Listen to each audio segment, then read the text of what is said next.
Pernah enggak diremehkan cuma karena pendidikanmu rendah? Aku pun pernah merasakannya.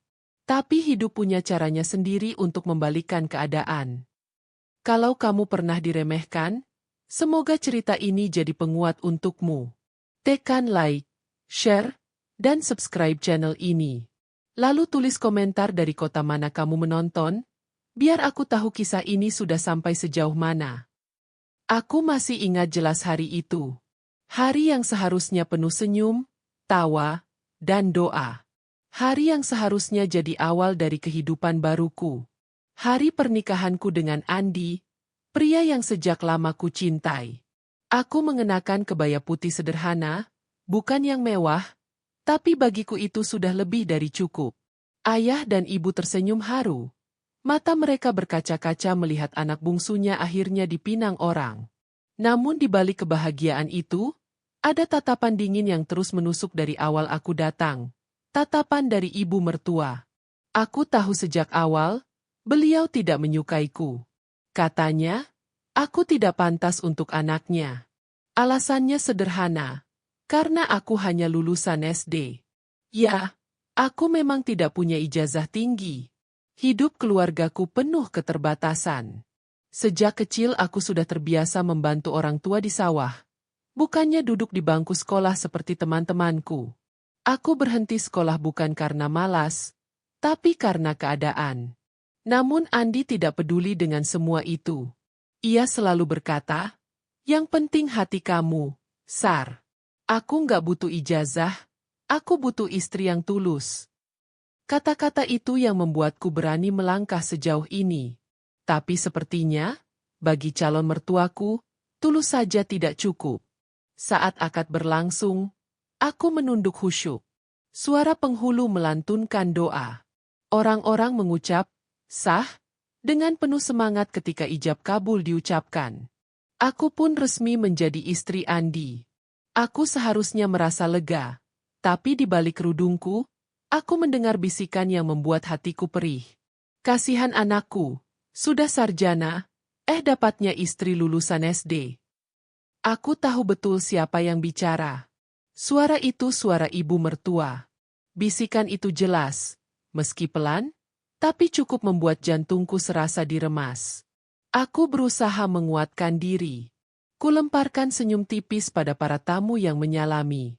Namun di dalam hati, aku menangis. Pesta berlanjut. Musik dangdut pelan mengalun. Tamu-tamu menikmati hidangan. Aku dan Andi duduk di pelaminan, menerima ucapan selamat. Namun luka itu belum berhenti.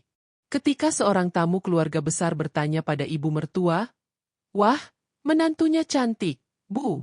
Kerja di mana?" Ibu mertua menjawab sambil tertawa kecil. "Kerja di mana?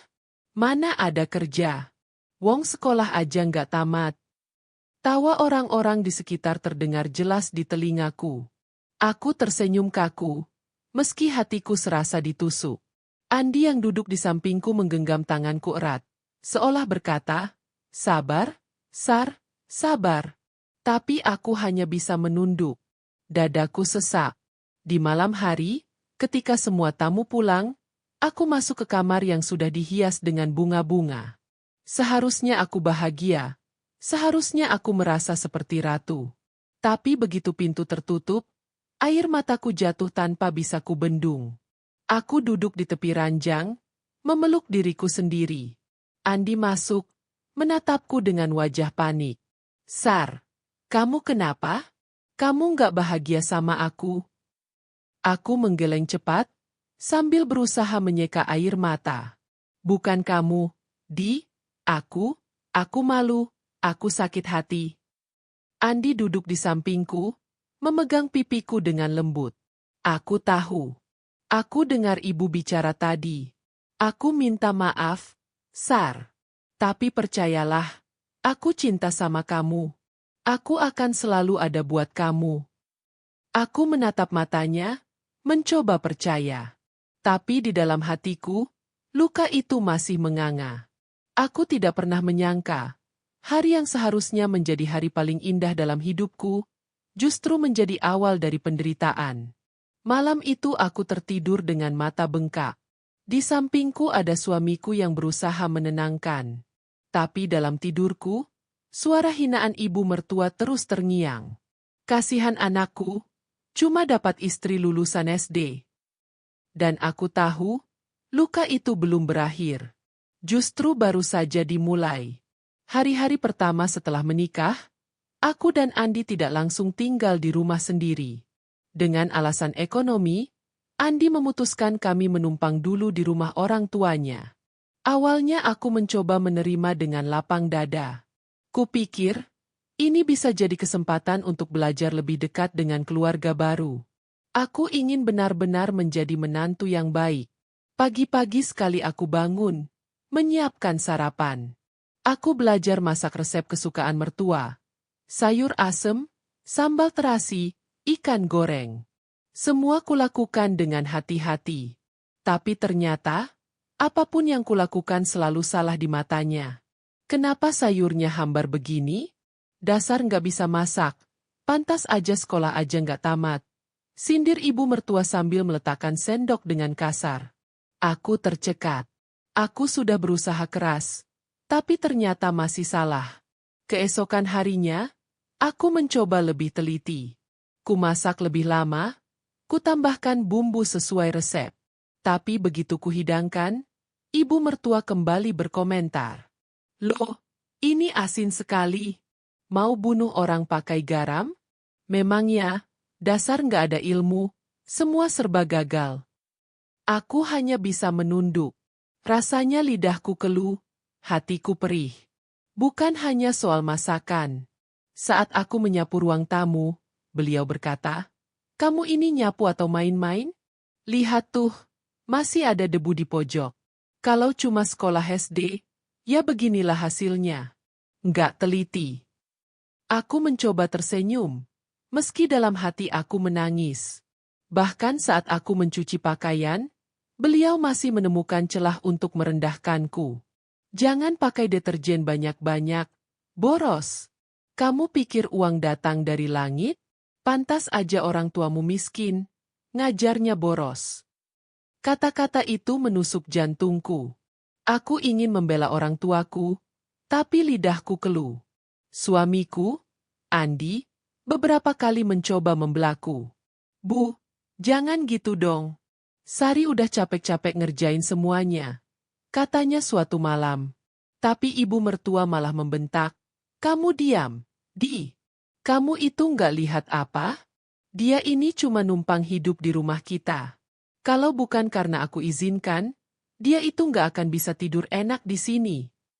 Aku melihat Andi terdiam, wajahnya pucat. Dia menunduk, tidak berani melawan. Dan saat itu aku sadar, aku tidak bisa sepenuhnya berharap pada suamiku untuk membelaku. Malam-malamku penuh air mata.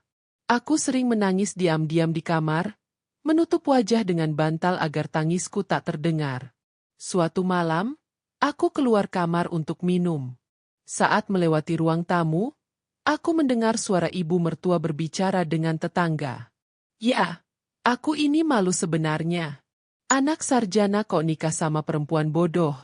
Lulusan SD. Kalau bisa diulang, aku nggak akan pernah setuju. Tapi ya, sudah kejadian. Nasib buruk anakku. Aku berdiri kaku di balik pintu. Air mataku mengalir deras. Kata-kata itu seperti cambuk yang menghantam wajahku. Aku merasa seperti bukan menantu, tapi pembantu. Tidak peduli sekeras apapun aku mencoba, semua tetap salah. Aku teringat wajah ibu dan ayahku di desa. Betapa bangganya mereka waktu mengantarku ke pelaminan. Betapa bahagianya mereka melihatku bersanding dengan Andi. Kalau saja mereka tahu aku diperlakukan seperti ini, aku yakin hati mereka akan hancur. Malam itu aku kembali ke kamar dengan langkah gontai. Andi sudah tertidur. Aku duduk di lantai, memeluk lututku, dan berbisik pada diri sendiri. Sampai kapan aku sanggup bertahan begini? Sampai kapan aku harus dihina hanya karena aku lulusan SD? Hari-hari berikutnya semakin berat. Setiap pagi aku bangun lebih awal dari siapapun, mengerjakan semua pekerjaan rumah, tapi hasilnya tetap sama. Aku selalu salah di mata mertua. Senyumku makin jarang. Tawa yang dulu sering hadir kini menghilang. Hanya sisa tangis yang menemaniku di balik pintu kamar. Aku mulai berpikir, apakah pernikahan ini benar-benar jalan yang tepat? Sampai suatu hari, aku tidak tahan lagi. Saat ibu mertua kembali menghinaku di depan tetangga, aku menatapnya dengan mata berkaca-kaca. Bu, saya memang cuma lulusan SD. Tapi tolong, jangan hina orang tua saya. Mereka sudah berjuang membesarkan saya dengan sekuat tenaga. Kalau ada yang kurang dari saya, biarlah salah saya. Jangan hina mereka. Tetangga yang ada di situ terdiam, suasana hening. Ibu mertua tampak terkejut, lalu mendengus. Halah, baru juga dinikahi, sudah berani melawan. Lihat saja nanti, kamu gak akan tahan lama di rumah ini. Aku menunduk, tapi di dalam hatiku, benih keputusan mulai tumbuh. Aku tidak bisa terus seperti ini. Aku harus memilih, bertahan dalam neraka, atau pergi demi harga diriku sendiri. Dan malam itu, aku mulai menyiapkan hati untuk sebuah keputusan besar. Malam itu aku tak bisa tidur. Kata-kata ibu mertua terus terngiang di telingaku. Aku malu punya menantu bodoh. Kalau bisa diulang, aku tak akan pernah setuju. Aku memandang wajah Andi yang terlelap di sampingku.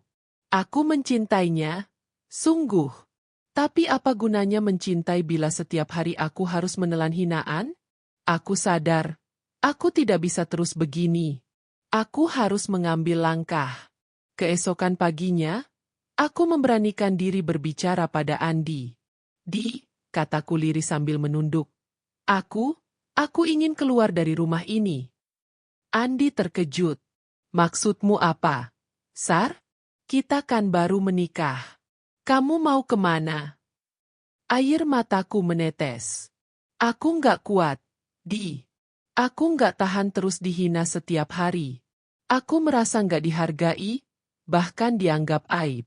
Aku takut lama-lama aku benci sama diriku sendiri, atau sama kamu. Andi terdiam lama. Matanya berkaca-kaca, tapi aku bisa melihat keraguan di sana. Ia mencintaiku, tapi ia juga anak yang sulit melawan ibunya. Aku paham, Sar. Akhirnya ia berkata pelan. Kalau itu keputusanmu, aku nggak bisa menahanmu. Tapi tolong ingat, aku akan selalu sayang sama kamu. Aku menunduk, menangis. Hatiku hancur, tapi aku tahu ini satu-satunya jalan. Beberapa hari kemudian, dengan hati berat, aku meninggalkan rumah itu. Hanya membawa pakaian secukupnya dan sedikit uang tabungan. Tidak ada pelukan perpisahan dari mertua. Bahkan saat aku pamit, beliau hanya berkata dingin, "Syukurlah, akhirnya kamu sadar diri." Aku melangkah pergi dengan hati tercecer di jalan. Tapi di balik luka itu, ada secuil tekad yang mulai menyala. Aku merantau ke kota besar. Dengan bantuan seorang teman lama, aku mendapat pekerjaan sebagai asisten rumah tangga. Pekerjaan yang mungkin dianggap rendah oleh sebagian orang, tapi bagiku itu awal dari hidup baru. Setiap hari aku bangun sebelum matahari terbit. Membersihkan rumah, mencuci pakaian, memasak, mengasuh anak majikan.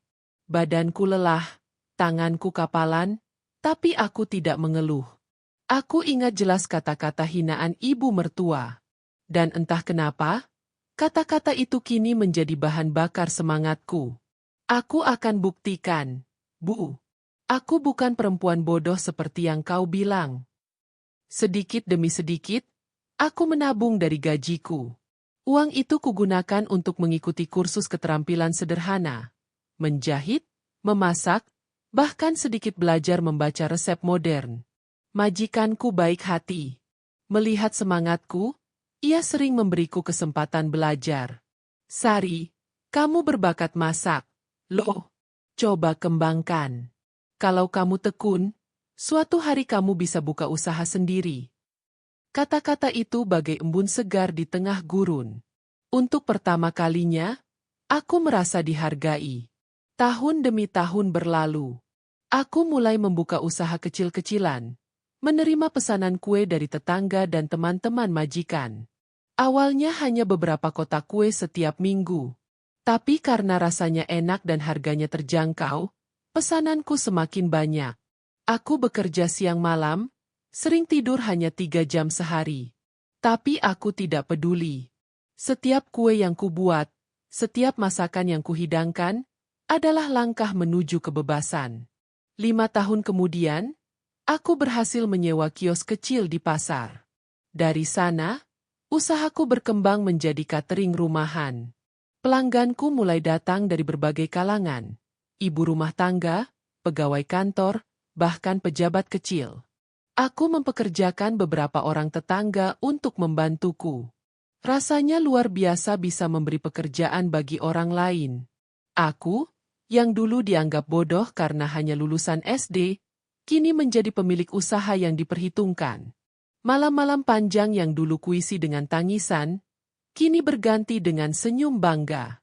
Tapi bukan bangga karena aku kaya, melainkan bangga karena aku berhasil bangkit dari nol. Aku pernah diinjak-injak, diremehkan, bahkan dianggap aib. Tapi aku tidak hancur. Aku memilih bangkit.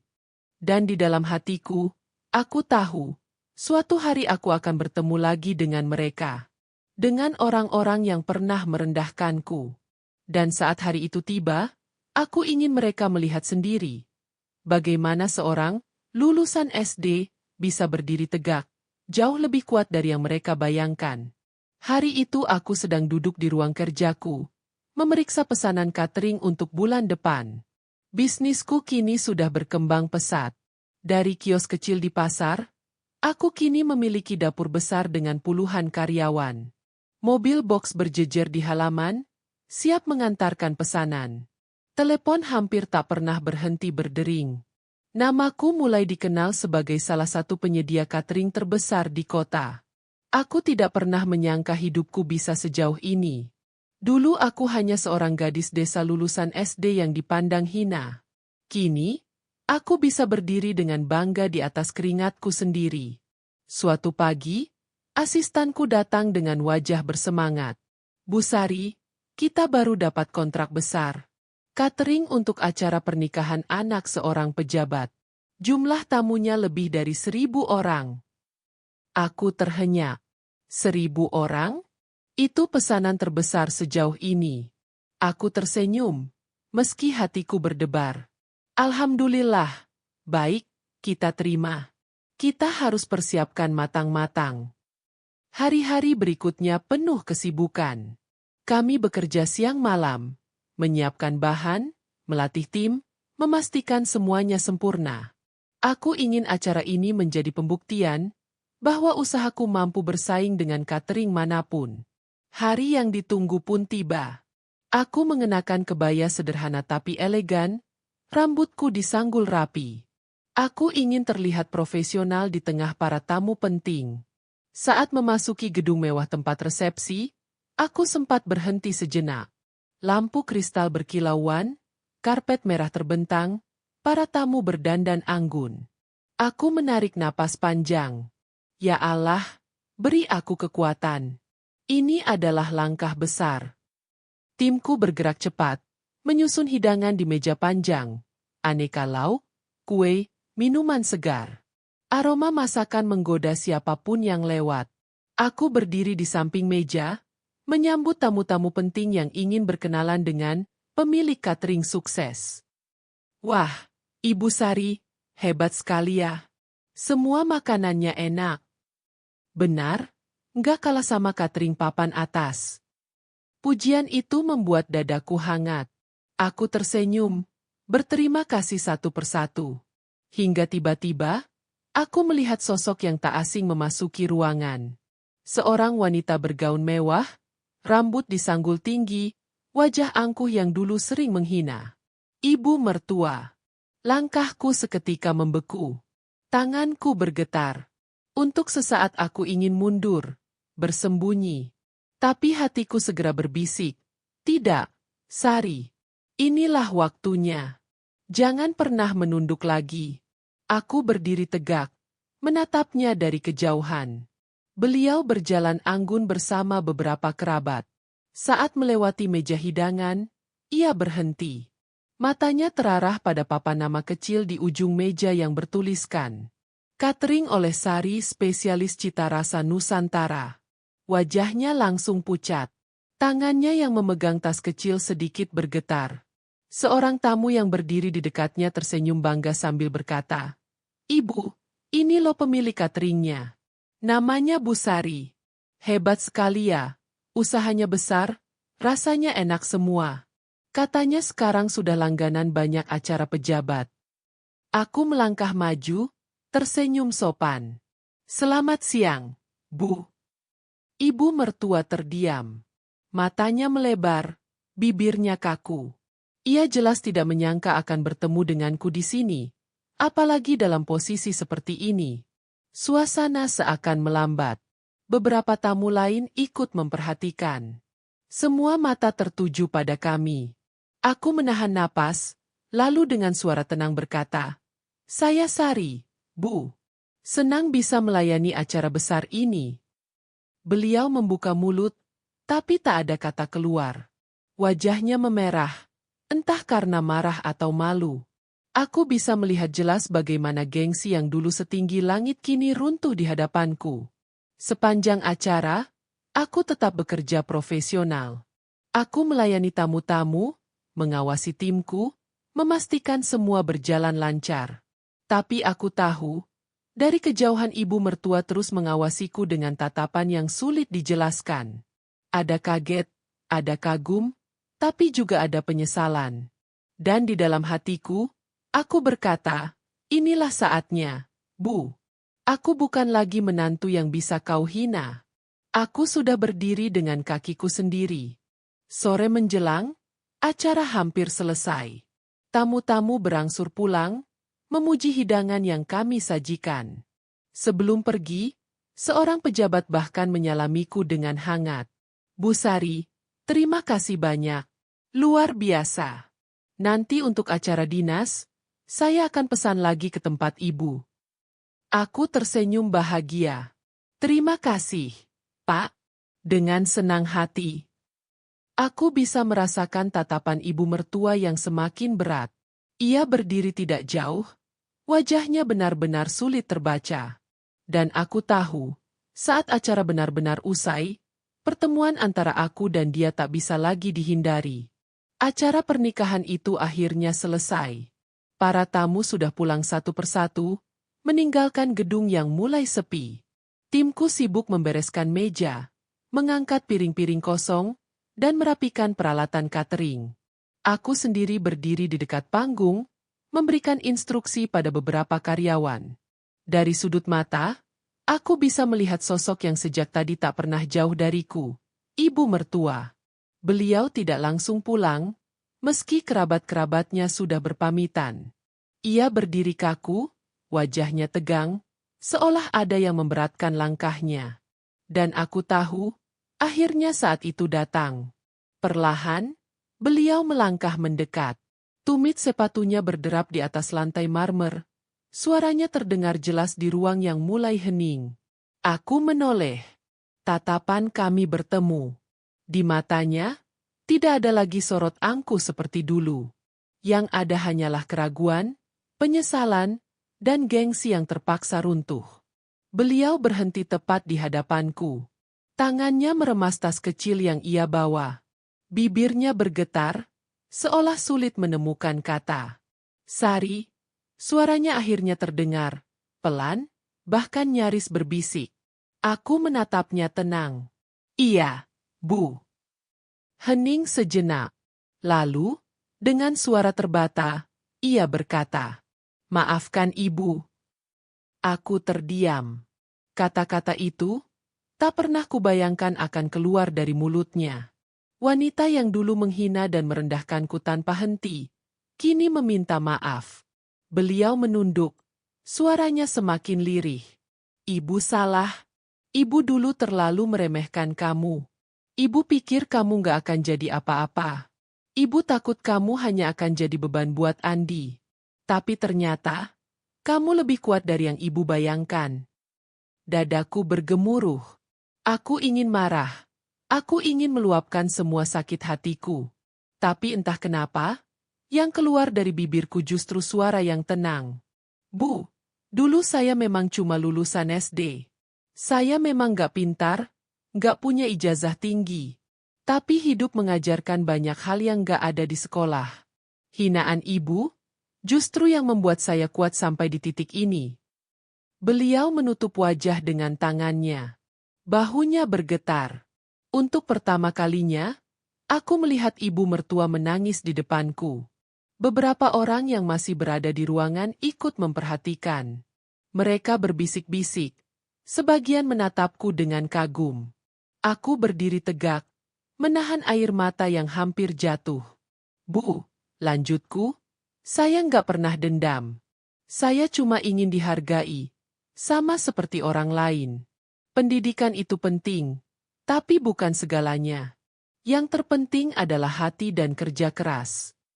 Beliau mengangguk pelan, masih menunduk. Wajahnya merah, matanya basah.